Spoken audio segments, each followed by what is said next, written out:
kesejahteraan rakyat.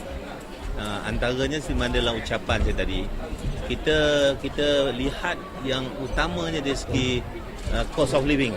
Cost of living ini perkara utama. Bila cakap tentang cost of living ni, dia satu matching antara permintaan dan juga perbekalan.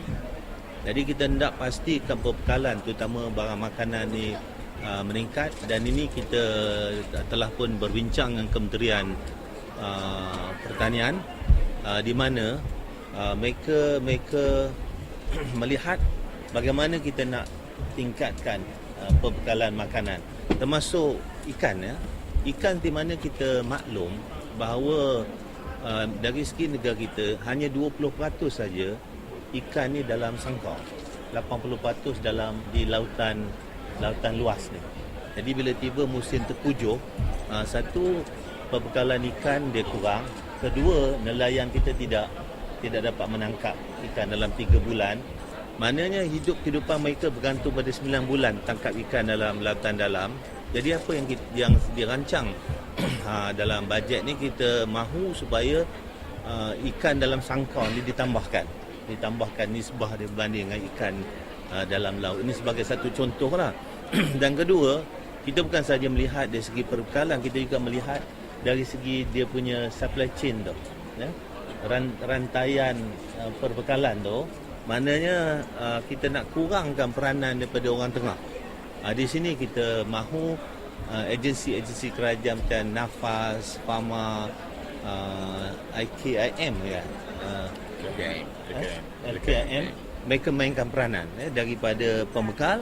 Lepas tu dia akan bawa ke tempat-tempat jualan termasuk di bandar tanpa orang tengah. Ini antara lain akan dapat meningkatkan pendapatan rakyat, pendapatan petani, akan dapat meningkat pendapatan petani, yang mana memang dari segi inisiatif kerajaan kita mahu meningkatkan kadar pendapatan rakyat kita. Jadi ini salah satu dari inisiatif. Di samping itu, bila ditiba ke tempat jualan, kata di bandar, dengan kurangnya peranan orang tengah, maknanya harga jualan tu akan menurun. Jadi ini akan dapat dua efek. Satu, tingkatkan pendapatan petani, dan kedua, kurangkan kos harga jualan. Maknanya dari segi cost of living kita ke arah untuk kita mengurangkan cost of living. Tahun depan insya-Allah bawah bajet ni kita akan tumpukan juga kepada GST yang kita akan laksanakan pada 1 bulan April tahun 2015. Yang ini kita tahu bahawa kerajaan akan tambahkan BRIM sebanyak RM300 lagi. Sekarang ni kita tengah buat pendaftaran syarikat-syarikat yang akan terlibat. Dah lebih hampir 16,000 dah telah terdaftar. Bermakna bahawa pendaftaran ni dari segi hari makin lama makin meningkat. Lebih kurang 1,000 syarikat daftar. Bermula dulu 300 hari, sekarang sudah makin meningkat. Dan kita tengok bahawa dari segi pendaftaran dia mengikut landasan kita punya sasaran kita.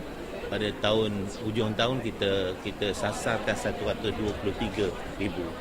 Dan ini melibatkan peranan agensi masing-masing. Di bawah SMB Corp dia ada 40,000 klien. Maknanya mereka akan tumpu pada klien yang 40,000 yang utama. Selain yang lain dia tumpulah, tapi yang utama tu.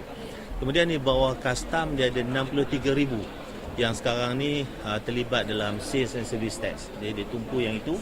Kemudian ada 15 lagi agensi yang dia ada klien-klien dia yang IKS ni.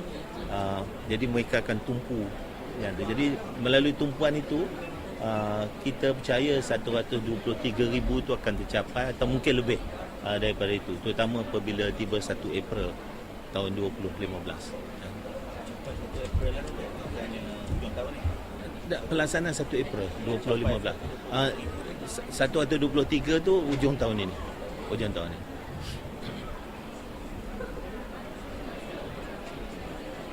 Bajet tu masuk Datuk tumpuan dia kepada pertanian ke tadi? Tidak. Cost of living tadi saya ada. Cost of living antara tu supply makanan. Bila kita cakap tentang harga tinggi, dia mismatch antara demand and supply, permintaan dengan supply lah.